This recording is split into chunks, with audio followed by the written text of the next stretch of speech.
Question کیا کہ کیا 11ویں جو ہم کرتے ہیں یہ شرک ہے؟ دیکھیں شرک یہ پتہ نہیں کہاں سے یہ 11ویں کو بھی شرک کے اندر کوئی شامل کر رہا ہے۔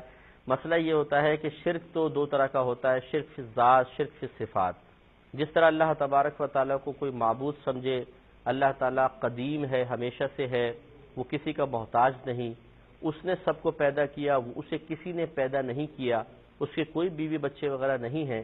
اگر اللہ تبارک و تعالیٰ کے لیے ان چیزوں کو ثابت کر دیا جائے، یعنی یا اس کے اللہ تعالیٰ کی ذات کے علاوہ کسی کے لیے وہ تمام چیزیں جو اللہ کی ذات کے خاص ہیں ثابت کر دی جائیں، تو پھر یہ شرک بنتا ہے، جس کو شرک فی الذات کہتے ہیں۔ مثلا غیر اللہ کو معبود سمجھ لینا، اسے قدیم سمجھنا، اسے واجب الوجود سمجھنا۔ واجب الوجود وہی ذات ہوتی ہے جسے خود کسی نے پیدا نہ کیا ہو، اس سے سب پیدا ہوئے ہیں اس کی وجہ سے۔ اس طرح اللہ کے لیے بیوی بچے ثابت کر دینا بھی شرک ہوتا ہے۔ 11ویں میں یہ تمام چیزیں کوئی نہیں ہے، لہذا شرک نہیں ہے۔ اس طرح شرک فی صفات یہ ہے کہ اللہ تعالیٰ کی ہر صفت 4 خوبیوں سے متصف ہے۔ اللہ تعالیٰ کی تمام صفات ذاتیہ ہیں۔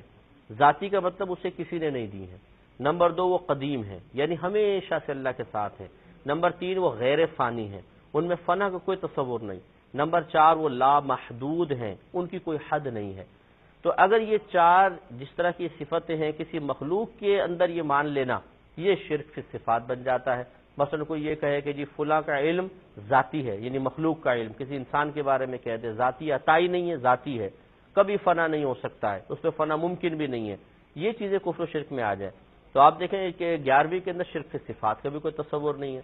اصل میں یہ شرک بدعت اتنا یہ لفظ ہمارے درمیان عام ہو چکا ہے کہ ہر چیز کے اندر شرک کا تصور ہوتا ہے کہ اگر یہ پین بھی گر جائے گا تو بولتے ہیں یہ بھی شرک تو نہیں ہو گیا ہے۔ یہ ایک عجیب و غریب صورتحال ہے۔ بس 11ویں یاد رکھیں کہ اصل میں اس کو 11ویں کا نام دے دیا گیا ہے۔ اگر کوئی شخص کچھ کھانا وغیرہ بناتا ہے اللہ تعالیٰ کے لیے اور اسے غریبوں کو کھلاتا ہے اللہ تعالیٰ کے لیے، اور نیت یہ کرتا ہے کہ اس کا ثواب سیدنا شیخ عبد القادر جیلانی رحمۃ اللہ علیہ کو پہنچ جائے، تو یہ ایصال ثواب ہم بارہا کہہ چکے ہیں کہ قرآن سے بھی ثابت ہے، حدیثوں سے اس کی دلیل طلب کر لی گئی ہے، موجود ہے، تو یہ چیز جائز ہے۔ اب اس کو آپ کوئی بھی نام دے دیں، 11ویں دے دیں، 12ویں دے دیں، 13ویں دے دیں، 6ٹھی دے دیں، کچھ بھی دے دیں، ایصال ثواب کی ایک صورت ہے۔ اگر یہ عقیدہ اور اس نظریے کے ساتھ کوئی کر رہا ہے اس میں کوئی حرج نہیں ہے۔ ہاں اگر کھانا اس لیے بنایا کہ فلاں بزرگ کا مجھے قرب حاصل ہو جائے، میں فلاں بزرگ کے نام کا ہی بس بنا رہا ہوں، اور نام کا بنانے کا مطلب کیا، ان کا قرب حاصل ہو جانا۔ جیسے کفار تھے نبی کریم صلی اللہ علیہ وسلم کے دور میں، وہ بتوں کے نام کے اوپر جانور ذبح کرتے تھے، اور ان کی نیت یہ ہوتی تھی کہ بت کا ہمیں قرب حاصل ہو جائے، یہ ہمیں قریب کر لے ہمارے معبود۔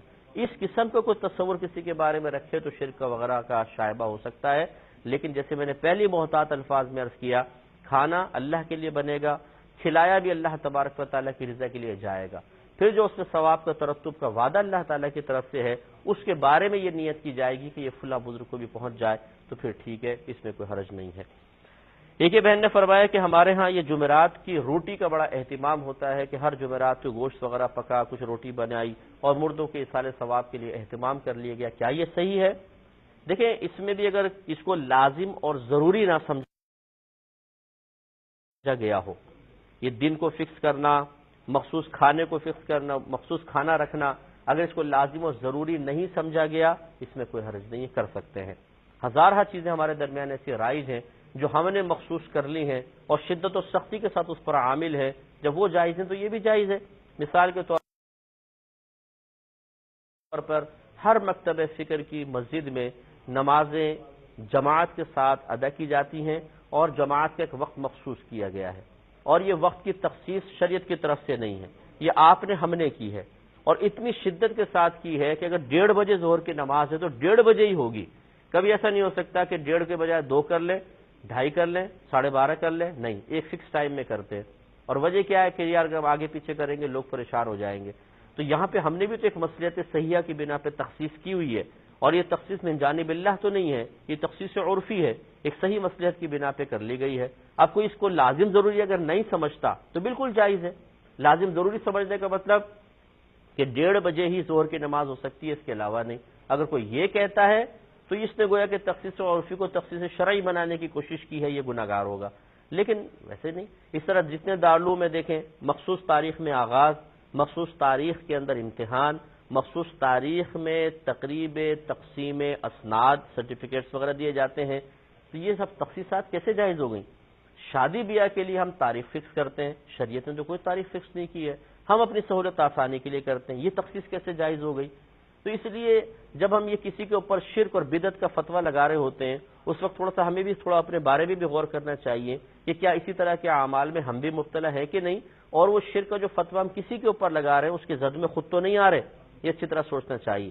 تو خلاصے کلام یہ ہے، اگر کسی نے جمعرات کا دن اس لیے مخصوص کیا کہ اس میں جیسے حدیث میں بھی یہ سرکار نے ارشاد فرمایا کہ جمعرات کے دن، یہ طبرانی کی روایت ہے کہ جمعرات کے دن مردوں کی ارواح گھروں پر آتی ہیں اور آ کے تقاضا کرتی ہیں کہ ہمارے لیے دعائیں وغیرہ کرو، روتی بھی ہیں، یہ بھی حدیث کے الفاظ ہیں۔ تو اس وجہ سے لوگوں کے اندر جمعرات کے دن ایصال ثواب کرنے کا زیادہ اہتمام کا رواج ہوا اور وہ اہتمام کرتے ہیں۔ تو اس نظریے کے تحت اگر وہ کرتا ہے، اسے لازم ضروری نہیں سمجھتا، تو اس میں کوئی حرج نہیں ہے۔